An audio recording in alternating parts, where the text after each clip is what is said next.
Someone famous said this. The name that sticks in my head, I'm probably wrong, is Oliver Wendell Holmes, but there were others. And actually, one of the bishops, when I was a young seminarian, said this, and I never forgot it. This is what he said. Anyone who goes to the pulpit to preach should bring two things, the Bible in one hand and the LA Times in the other. You cannot preach if you don't also have the LA Times, because there's a whole bunch of stuff going on in this LA Times that has a lot to do with this, and this has even more to do with that. I'm going to come back to this. Now, it doesn't look like the LA Times, but because of the magic of the internet, I was able to open up latimes.com and find my article, cut and paste on Microsoft Word, and print it out, and this is an LA Times article on Word. Put you away, this little puppy, for a moment. And I want to start with a personal reflection on this gospel. Yesterday was St. Patrick's Day, so it was even more appropriate yesterday. One of my spiritual directors in the seminary in theology was an Irish priest from Ireland, and he was brilliant. He went to Caltech and graduated with high degrees in physics, which will also connect with this LA Times article. And he was teaching theology, and he went to celebrate and preach at the funeral of the mother of a friend of ours in the seminary. And he used this gospel passage, which changed it forever in my eyes. So much so that I often say, this is what I want for my funeral. So if any of you are around when I die, and anybody else tries to put up another gospel, say, wait a minute, that's not what he wanted. And you make them read this gospel, okay? The seed has to go into the ground and die. He applied it this way. He said that all of us have experienced death already. And so I'm going to use it using my name because it'll just be easier to relate to. But he was saying it about this mother of this seminarian. When I was in my mommy's womb, Mary's womb, I was perfectly happy. I had food, warmth, protection, comfort. If say, a TV announcer could have come in and said, hello, Perry in there, would you like to come out? And if I could have spoken and understood, I was, no, are you crazy? I have everything I want, everything I need. Leave me alone. But after about 9 months, more or less, and without my personal consent, I was thrust out of this womb crying, okay? I was not happy. Now I had to fight for my Pampers and my leche, and life was not easy. All kinds of discomforts, heat and warmth and a dog and all kinds of stuff. But as I grew in this world, I came to love this world. I could play outside and I'd be yelled at by my parents, get in here. And I had tacos and cake and everything and celebrated my birthdays and just had a ball, loved my music, watched television and cartoons. And if you had come, that same announcer, and said, Perry, would you like to go back into your mother's womb where you were so happy? I'd say, are you nuts? No, I love this life. That life was dead to me, over. And I was born into this bigger life. I just turned 68, and I'm not ready to go yet. Do you hear that up there? I'm not ready yet. But the day will come. It'll probably be against my will. I won't be consulted. I'll get the news or whatever, and I will leave this life. And if you ask me, do you want to go? I'd probably say, no, not yet. I'm not ready, Lord. But it'll happen. And what we say we believe, and what this passage proclaims, is that we believe that we die to this life as we died to a former life in the womb. We die to this bigger womb and exit and go into what we say we believe is life eternal, where we unite with the God of all creation, the God of all time, the God of the universe, the matter, the energy, the intelligence, everything that sustains all of this, that we will be perfectly one with this God, be reborn into life eternal. So if you addressed me then, as I get to life eternal, Perry, wouldn't you like to go back to those tacos and music and movie? No, are you crazy? I love all those people. It was wonderful. But I have something more. This is new life, and I would never go back. Never.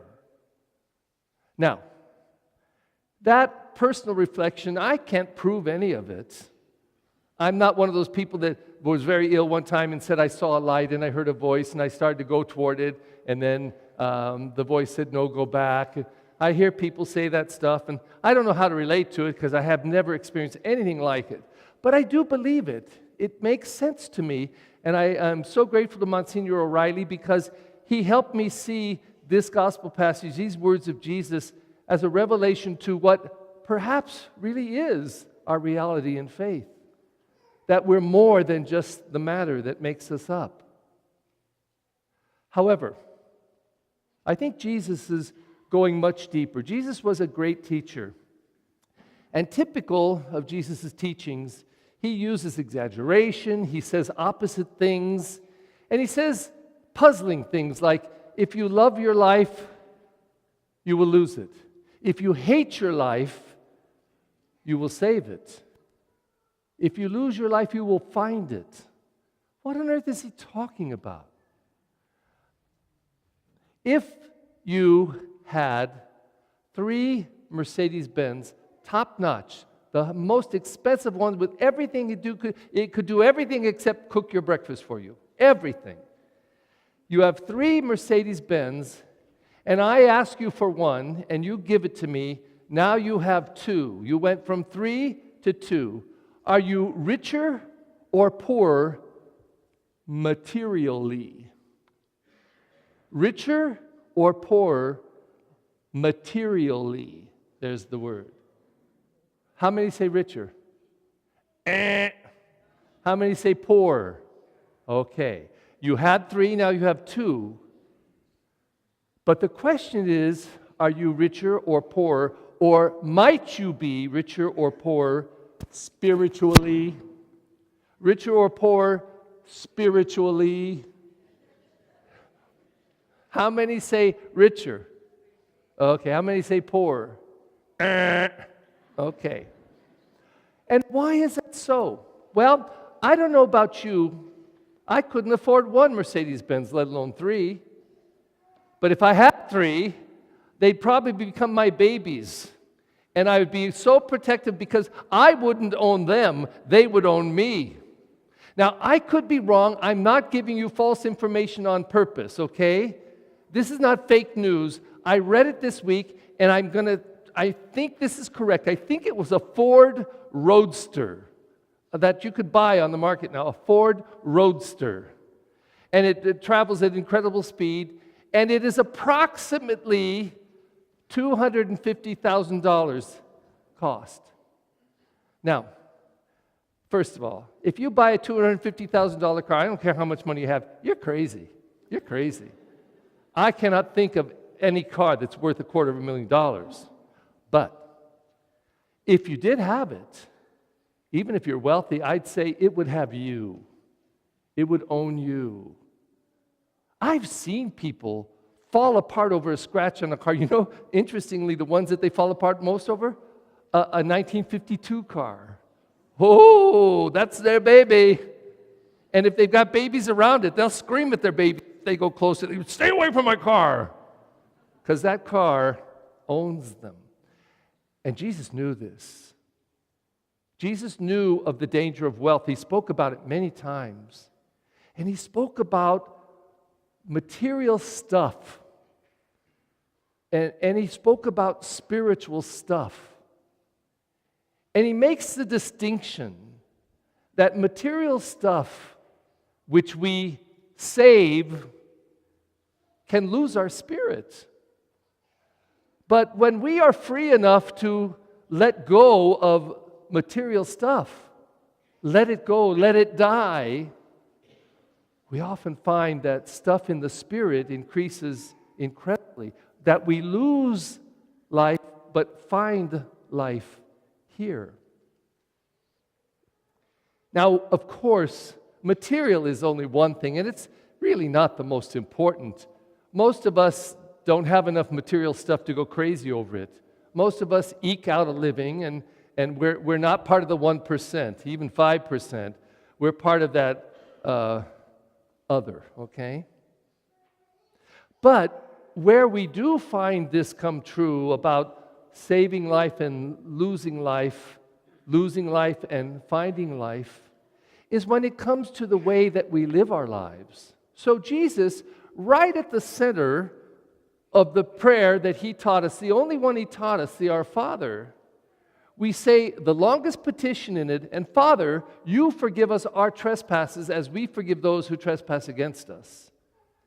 And in effect, he says, Lord God, you forgive me like I forgive you. You hurt me? Forget it. And then in effect, I'm saying, so forget it, don't forgive me. Because I put a condition on God. Father, you forgive me as I forgive him who hurt me. What a provocative way for Jesus to teach it. If he had said this, Father, teach me to forgive those who hurt me like you forgive me, that's beautiful. But it's really watered down. But to say, God, only forgive me as much as I'm willing to forgive someone else, that's a wake up. Look what I'm saying. And why is it so important? Have you ever met someone else or yourself not willing to forgive? In my famous past, for 3 years in the minor seminary in high school, I didn't talk to somebody who hurt me deeply. The strange thing was, years later, I couldn't even remember what it was that the person did, but it was bad. And I wouldn't talk to the person. Pass him in the hall, I wouldn't speak to him. I was in the seminary preparing to be a priest. Isn't that rich? There I was, wouldn't speak to him.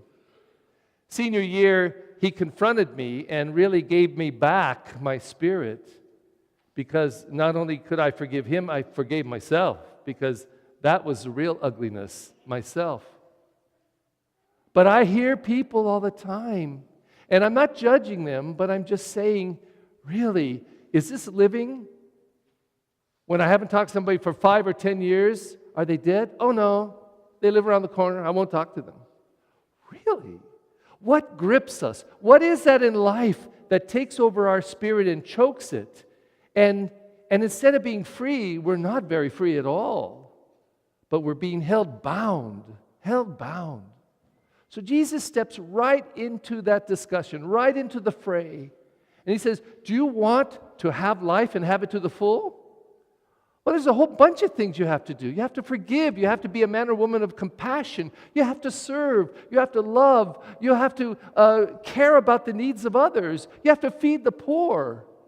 Why do you have to do all that stuff? Because in doing it, we can find deep in our spirit the gift of life. And it often requires letting go of time, letting go of money, letting go of our energy, letting go of our resources, letting go of things that we hold precious. I want to hold on to this, and I lose something in my spirit, or I let it go, and I get more deep in my spirit. We have, over at the baptismal font, we'll get a new one for Easter this year, the Easter candle, or more properly called the paschal candle, because it celebrates the paschal mystery, which is the dying and rising of Jesus. Because the paschal mystery is not just the dying and rising of Jesus on the cross, and it's not just about our own death at the end of time, of our material, physical time, when we pass from this life to another, but it's what is supposed to happen every day. The paschal mystery is supposed to be alive in us every day. We are invited day after day after day to let go, to let die, to give it away, because we discover in doing that, spiritually, something comes to life, something new, something more. And that's the gift that Jesus invites into our lives as we bury the seed, let it die, and find that it produces much fruit.